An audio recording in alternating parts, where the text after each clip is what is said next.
The space station looked like a huge wheel made of glass and metal hanging in the dark. It was huge and slowly spinning in the dark void of space. Every day, ships from hundreds of different worlds came to port there. Aliens of all shapes and sizes walked through its halls, making deals, trading goods, and talking about politics.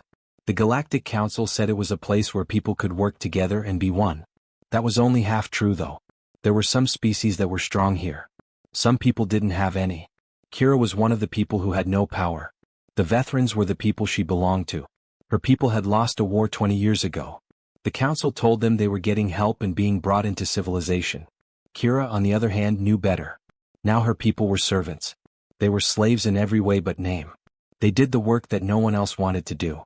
They picked up the trash, cleaned the floors, and fixed things that were broken in dark corners where no one else would go. Kira spent her days on her hands and knees cleaning the floors of the main shopping area. Her skin was a pale blue color like ice, and it was covered in bruises. Old ones that had turned yellow.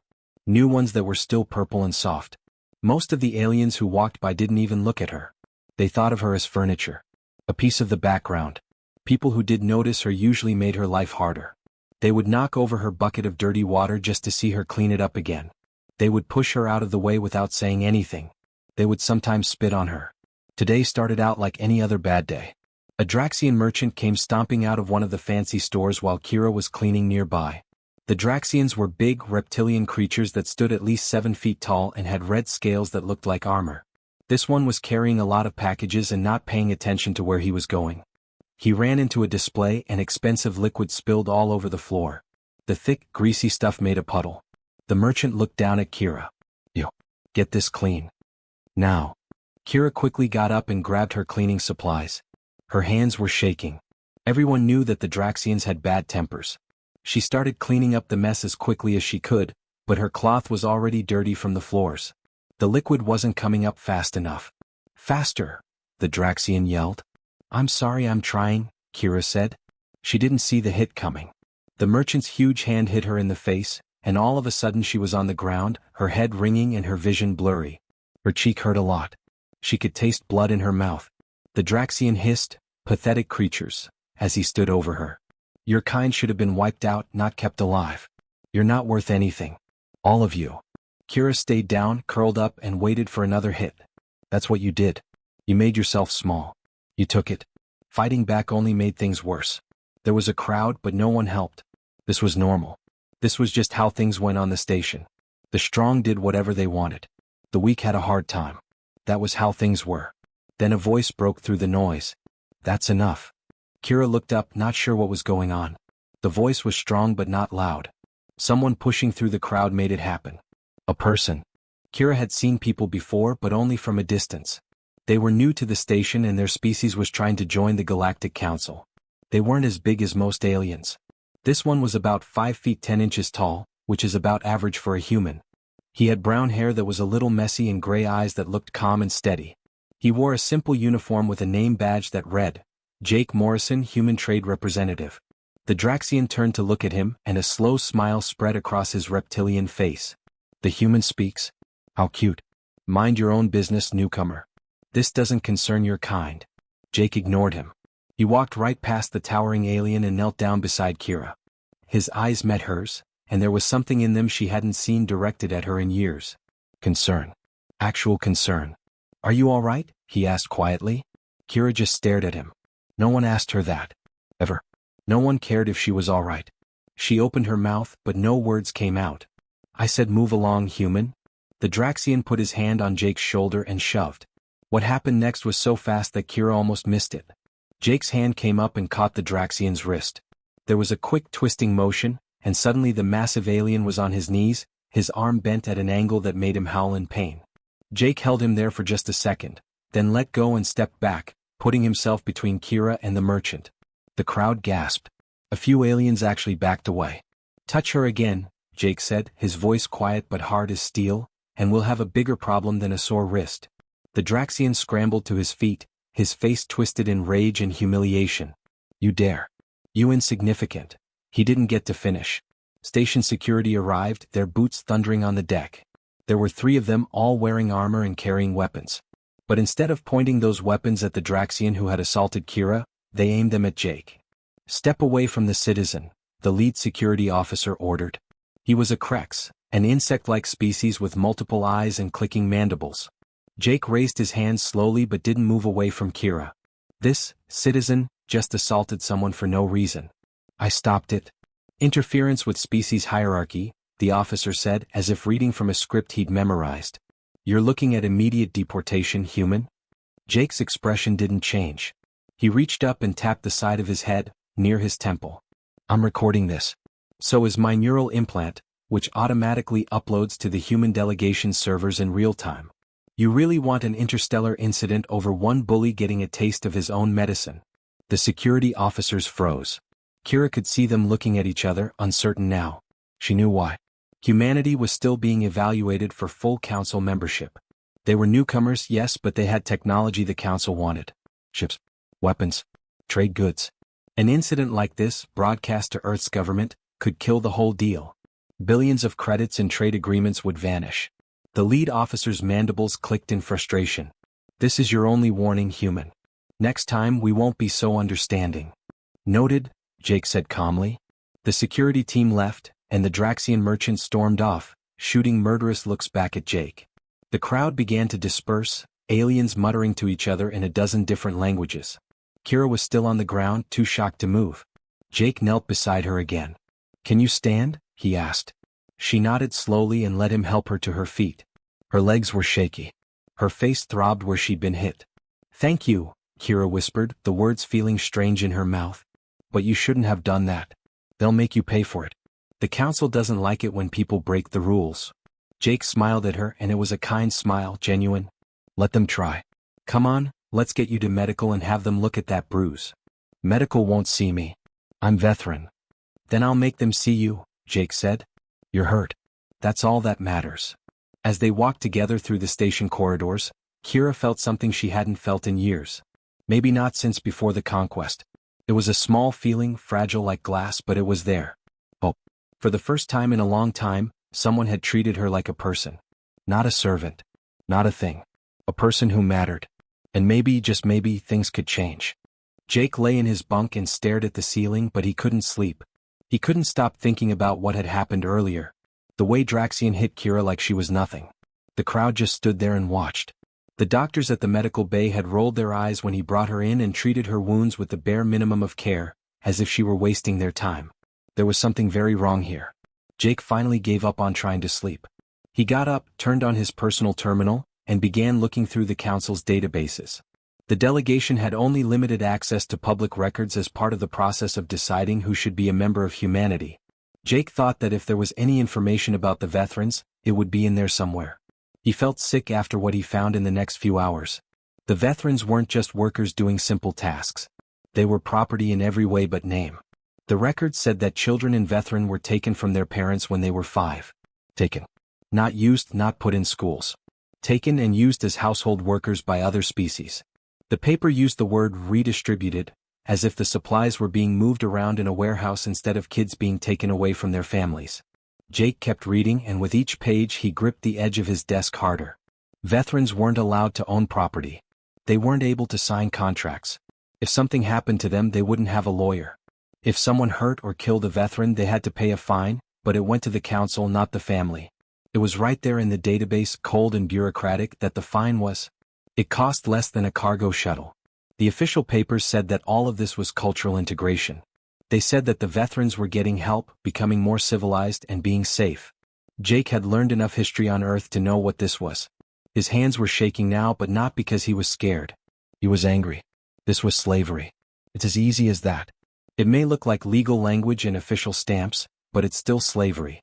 He had to tell someone about this. He had to do something. Jake asked to see Ambassador Rebecca Stone the next morning. She was in charge of the human delegation. She was a smart woman in her 50s with gray hair pulled back in a tight bun and eyes that didn't miss anything. She had been a diplomat for 30 years and had worked out the rules for how to talk to 3 other species for the first time. People said that she was the best at reading a room. Jake was also learning that she was very practical. Maybe too practical. I know what you're going to say, Ambassador Stone said before Jake even sat down. She was standing by the window in her office, looking out at the station's curve. And I really do feel bad for you. But we need to look at the big picture. Jake said, bigger than slavery? He didn't mean to be so direct, but the word came out anyway. Stone turned to look at him. She looked tired. Jake, we're just one of hundreds of species. We don't have any military, political, or financial power out here. We're the new kids who want to sit down at the table. If we push too hard on this, we lose our council membership before we even get it. So we just look the other way? Do you know what we lose if people don't join the council? Stone went to her desk and turned on a holographic display. No access to technology that lets you travel faster than light. No trade routes between galaxies. No treaties with other species to protect them. The Earth becomes cut off. There are hostile species out there that would love to find a planet all by itself with no friends and lots of resources. Jake looked at the screen that showed trade forecasts, defense agreements, and technology transfers. A lot of credits. There could be millions of lives at stake. He got what she was saying. He really did. But still, he said quietly, so we just ignore it? Stone let out a sigh and sat down. I'm not saying we should forget about it forever. But what about now? We can't be heroes. First, we need to make a name for ourselves. Make connections. Get power. Maybe we can start pushing for changes in 5 or 10 years. I'm sorry about the girl, Jake. I really am. But we don't have to take care of her. Not yet. Someone needs to be held accountable, Jake said. Stone's eyes grew hard.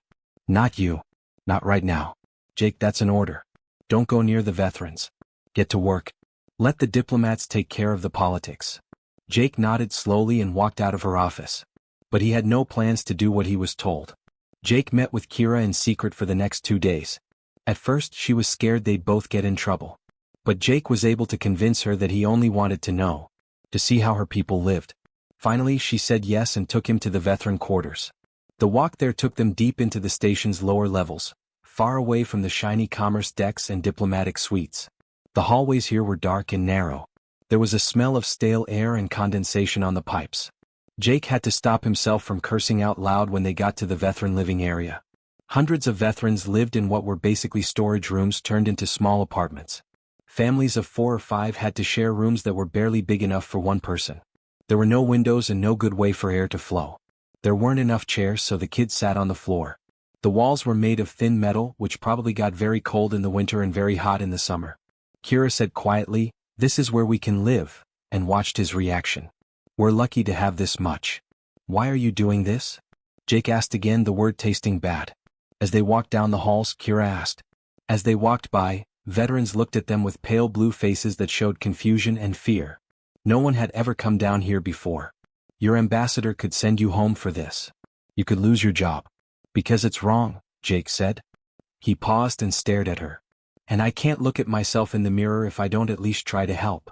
An old man from Veteran came up to them, leaning heavily on a cane made of scrap metal. His skin was almost white with age and his eyes were cloudy. But there was intelligence there, sharp and alert. "You're the human who stood up to the Draxian," the old man said. "Word has gotten out." Kira said, "This is Elder Tomas. He's the oldest of us. He remembers what our world was like before the conquest." Tomas motioned for them to follow him into a small room that was sort of a library.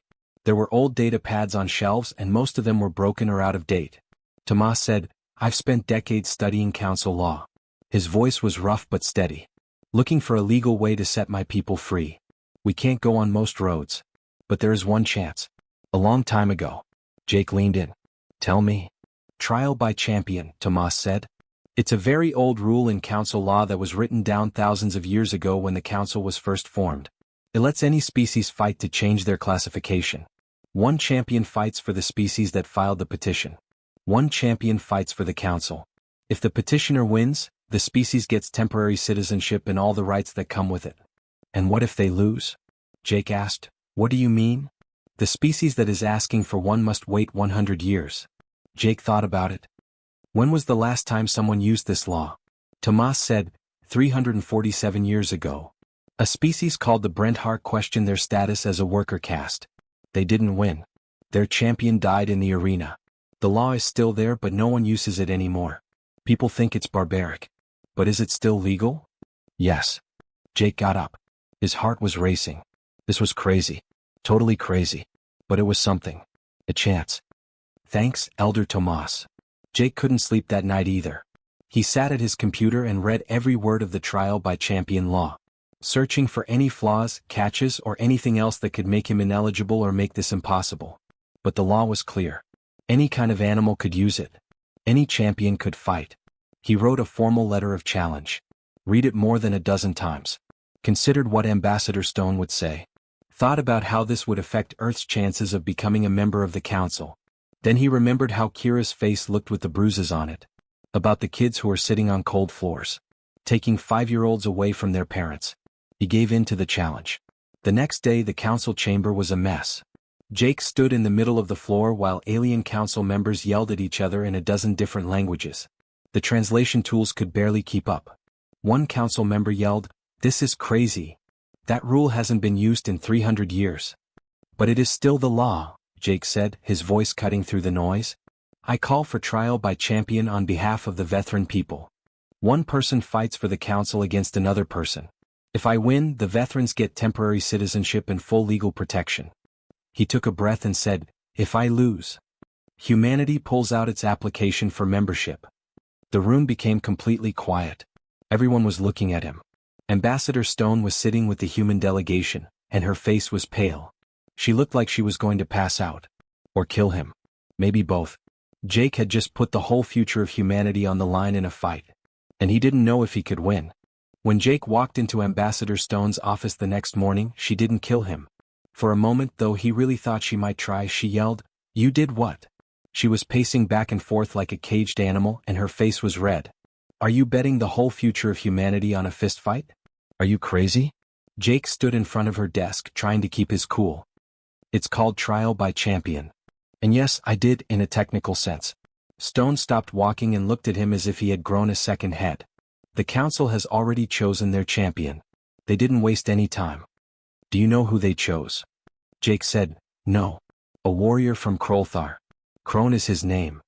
Jake's stomach dropped when Stone pulled up a holographic display. The thing on the screen was a nightmare. 8 feet high. 400 pounds of pure muscle. And that armor? He doesn't wear it, Jake. It grew out of his body. The Krolthar are made to fight. That's what they do. That's all they do. Jake looked at the picture.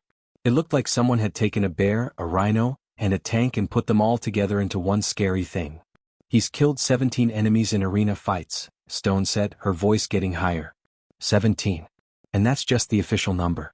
Do you get what I'm saying? You just volunteered to fight this thing with your bare hands. "I know the odds aren't good," Jake said in a low voice. "This isn't about chances." Stone hit the desk with her hand.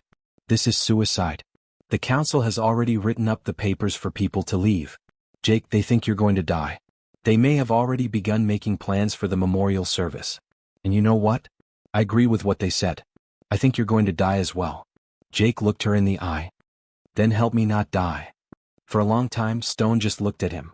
Her anger seemed to go away and be replaced by something else. Maybe worry. Or being sad. "You really do care about that girl, don't you?" "About Kira?" Jake said, "I care about doing the right thing." Stone said, "That's going to make a beautiful epitaph."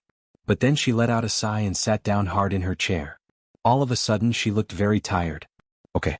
You have 5 days until the trial. I'll let you use the training facilities at the station. I'll make some calls and get you the tools you need. But what about Jake? I swear I'm going to kill you myself if you die in that arena."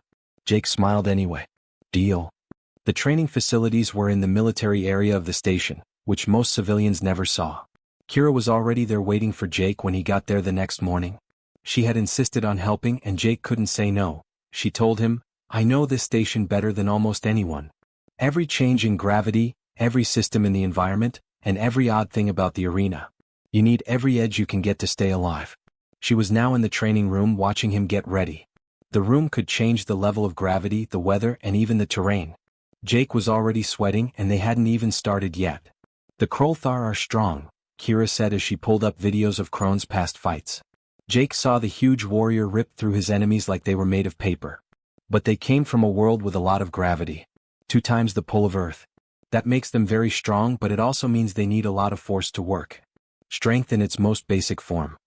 They're not used to fighting people who are quick or nimble. Jake said, "So I'm faster than him," trying to sound hopeful. Kira said, "Maybe. But you are also a lot more fragile." She showed him a video of Krone hitting another alien. The damage was terrible. One good hit like that and you're done. Your bones will break. Your organs will burst. You have to do everything you can to avoid getting hit. She showed a Krolthar fighting stance. Low, stable, with her arms ready to grab and crush. They fight like mountains. Unmovable. Too much. You can't fight strength with strength. You need to fight like water. Move around him. Use his speed against him. Jake trained harder than he ever had before in the next few days. Even though his muscles hurt and his body hurt, he kept going. He ran combat simulations over and over again, looking for weak spots and Crohn's patterns. He practiced his footwork until his feet bled. He worked on how to fall without breaking something, how to hold someone, and how to hit them. Kira was there every day, pushing him, fixing his form, and making him go through the same scenarios over and over. She was surprisingly good at guessing how her opponents would move, probably because she had spent years watching and avoiding the aliens who hurt her people. They talked during the breaks. Kira told him about how things were before the conquest, when the Vethrans had their own world. She talked about their music, which had 3 vocal tones that worked together. She talked about their art, which was made up of detailed crystal sculptures that caught light in beautiful ways. She told him about her family, like her mother, who had been sent to work in the kitchens on the other side of the station, and her younger brother, who had been taken when he turned 5 and given to a family 3 sectors away. She hadn't seen him in 2 years. Jake told her about the planet Earth. About cities that went on for miles and oceans and forests. He told her about how people have fought for freedom throughout history, about wars fought against oppression, and about people who have stood up against impossible odds because it was the right thing to do. He talked about the idea of human rights, which says that everyone should be treated with respect and dignity just because they are alive. Do you really think we can win? Kira asked one night when they were both tired and sitting in the empty training room. Jake was quiet for a while. I think we need to give it a shot.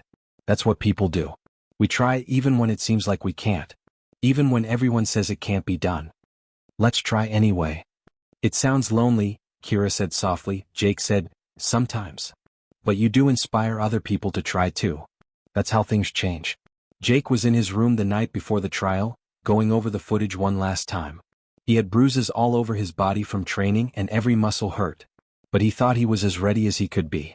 Which, to be honest, wasn't very ready at all. A message came up on his computer. It was Elder Tomas who said, be careful. The merchant you made fun of has hired a hitman. Be careful. Jake's blood ran cold. When he heard a knock at the door, he stood up and reached for the knife he had been keeping close by. Jake? It's me. I brought you dinner. Kira's voice. He calmed down a little and opened the door. She was nervously smiling and holding a tray of food. I thought you should eat something. Stay strong for tomorrow. Jake moved out of the way to let her in, but he was still on edge and listening for anything that sounded strange. Kira put the tray on his desk and turned to look at him. Jake saw it then. A shadow coming off the wall behind her. A person in black, almost invisible in the low light. A shattering killer with knives, darkness, and deadly speed. The blade flashed toward Jake's back. He had no idea it was coming. But Kira did. She moved faster than Jake thought possible, putting herself between them. The poison blade that was supposed to go into Jake's spine instead went into Kira's shoulder. She screamed in pain and fell to the ground. Jake's training took over. The killer didn't think they would miss or face any resistance. Jake grabbed the Shadran's wrist as he tried to pull the knife free, twisted it hard, and heard something break. The assassin hissed and tried to hit Jake with his other hand, but Jake was already moving, fueled by fear and anger. The fight didn't last long, but it was brutal. Jake didn't fight the way he was taught to. He fought like a person who cared about someone and wanted to protect them. He fought in a dirty, desperate, and brutal way. When security finally got to the station, they found Jake standing over the unconscious killer, breathing hard and with blood on his knuckles. But Jake wasn't paying attention to the killer. He held Kira in his arms. The wound was making her pale blue skin turn gray. Poison. The knife had poison on it. Take her to the doctor. Jake yelled at the guards. Now. Go. They looked at each other and hesitated. Only veteran servants didn't get the best medical care. Now. Jake yelled, and the way he said it made them do what he said.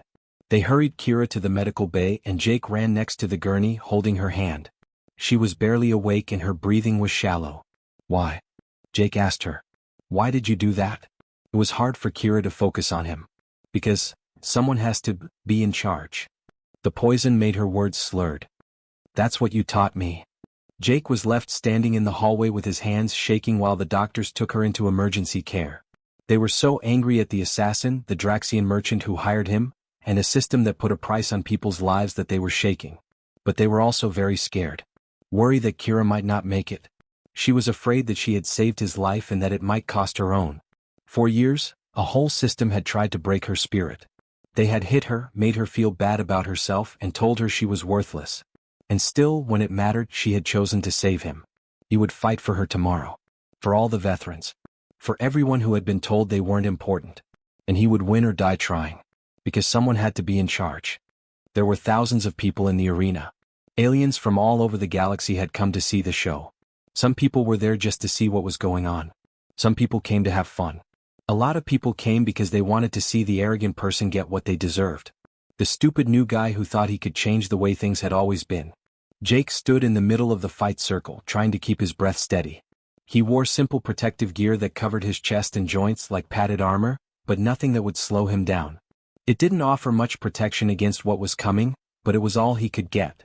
He had tape on his hands and no shoes on his feet so he could get a better grip on the floor of the arena. He was tense all over his body. The noise from the crowd was too loud. People from all over the world are talking at the same time. Jake tried to ignore it. He had to pay attention. He had to remember everything Kira had taught him in the last 5 days. The other gate then opened and the crowd cheered. Devastator Crone came out of the dark tunnel and Jake's heart sank. He had watched videos, looked at pictures, and gotten ready mentally. But nothing could have really prepared him for the fact that the creature was now walking toward him. The Krolthar was a nightmare that was 8 feet tall. Under skin that was covered in biometallic armor plates, huge, corded muscles rippled. Crone didn't wear the armor. It had grown from his body like scales on a snake. The plates were dark gray and shiny, and they covered his chest, shoulders, and arms. They looked thick enough to stop bullets. The lights in the arena made Crone's eyes glow red, and when he smiled at Jake and showed off his sharp teeth, the crowd went crazy. This was their best player. This is what real strength looked like. Human, Crone's voice was deep and rough like an avalanche. You die for nothing. The strong are served by the weak. This is how things work in the universe. This has always been how it is. Jake changed his stance so that his feet were shoulder-width apart and his knees were slightly bent. He could feel Kira's eyes on him from the medical area, where she was still healing. The doctors had only let her leave her bed for a short time, but she had to be here. He couldn't see her in the crowd, but he could feel her there. It made him stronger. Jake said, "The way of the universe can change," trying to keep his voice steady. "It's been different before. It will change again." Crone laughed and it sounded like rocks grinding together. "We'll see, little person. We will see." The signal horn blasted across the arena, making Jake's ears ring. The fight had started. Crone moved faster than something that big should have been able to. He charged ahead like a freight train, closing the gap between them in seconds. Jake tried to use his speed to get away by dodging left, but Crone had already seen it coming. The Krolthar's huge backhand hit Jake in the chest, and all of a sudden he was flying through the air. Jake hit the ground hard and rolled over several times before stopping. Pain shot through his ribs. He couldn't breathe for a second. The world was spinning around him. He told himself to get up. Not stone but water. Move like water. Go. He heard the heavy footsteps coming and rolled just as Crone's fist came down. The Krolthar's punch hit the arena floor where Jake's head had been a second before, and the metal actually bent. The sound of the hit echoed through the arena. Jake got up quickly, ignoring the pain in his ribs. He had to keep going. He began to circle, staying a safe distance away and looking for an opening. Any chance. Crone was very careful in how he did things. Steady. Sure. He was used to opponents who tried to match his strength and stood their ground, trading blows until he finally beat them. Jake could see it in the way the Krolthar moved. They thought Jake would eventually stand his ground and fight. Jake had no plans to do that at all. He rushed in and hit Crone's knee joint with a quick blow where the armor plates didn't quite fit together. After that, he was gone again before the Krolthar could catch him. Another quick attack, this time to the elbow. Out again. Keep going. It had been 3 weeks since the trial. It had been 3 weeks since Jake almost died in that arena. It's been 3 weeks since everything changed. Jake stood in what used to be an empty storage space on the lower levels of the station. But it wasn't empty anymore. The walls were painted in soft blues and whites, which made the veterans think of their home world that they had lost. Now there were real tables and chairs instead of scrap metal. There were data pads and books on the shelves. For the first time in 20 years, real starlight came into the ship through windows that had been cut into the outer hull. This was the cultural center for the veteran people. The first building on the whole station where Kira's people could meet, learn, and rebuild their stolen identity. Jake saw veteran families walk through the halls and touch the walls, as if they couldn't believe it was real. Parents held their kids' hands. Old veterans sat in chairs by the windows, their pale blue faces turned toward the stars, and tears ran down their cheeks. He heard someone walking behind him and turned to see Ambassador Stone coming up. She shook her head, but there was a small smile on her face. It was a look that somehow mixed anger and pride. "You're completely crazy," she said. "Do you know that?" Jake smiled back. "Yes, I've heard that a few times." Stone stopped next to him and watched the veterans move through their new center. "The council is very angry with you. Half of them are still looking for a way to change the trial's decision. They're going through hundreds of years of legal history to find something they can use." "Will they find something?" Jake asked, his stomach in knots of worry. "No," Stone said with determination. "You followed the law to the letter.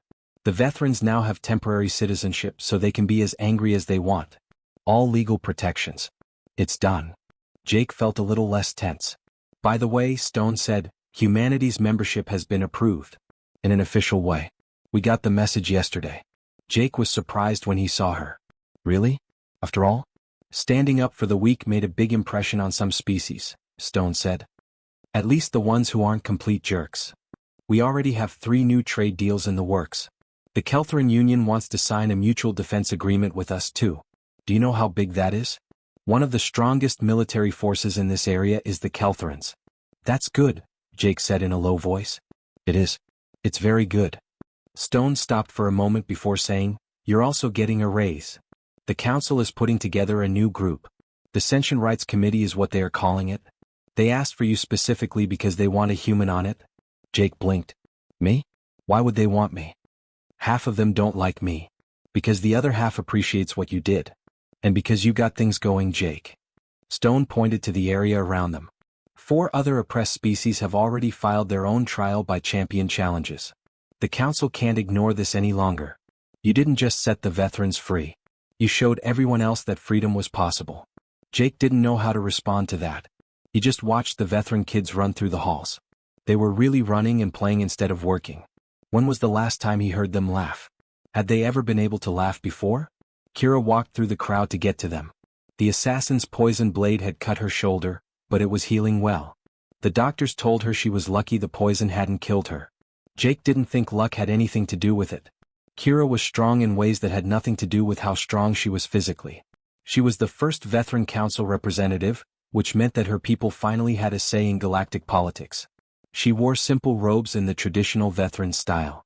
They were pale blue like her skin, and had silver threads that sparkled in the light.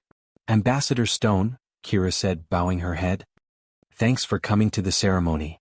Stone said with a smile, "I wouldn't miss it." After that, she looked at her wrist device. "But I do have a meeting with the Trade Commission in 20 minutes. We'll talk more about the committee position later, Jake. Think about it." She left, and Jake and Kira stood together in silence for a short time. Kira finally said, "Thank you. For everything. For being brave when no one else would. For putting your life on the line. For caring when you didn't have to." Jake said, "Thanks for saving my life. I think we're even now." The first real smile Jake saw from Kira was the one she gave him. Not a small, careful grin. Not a smile that shows you're nervous. A real, full smile that lit up her whole face and reached her eyes. She said, "We'll never be even. You gave us our future back. You gave us hope. How do you pay back something like that?"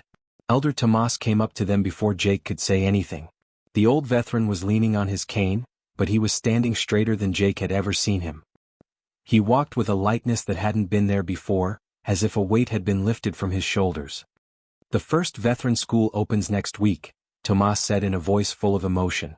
"We already have 47 students signed up. A lot of them are adults who are learning to read and write for the first time. Can you picture it? Adults who had never been able to get even a basic education finally getting the chance to learn." Jake felt a lump in his throat. "That's amazing, Elder Tomas."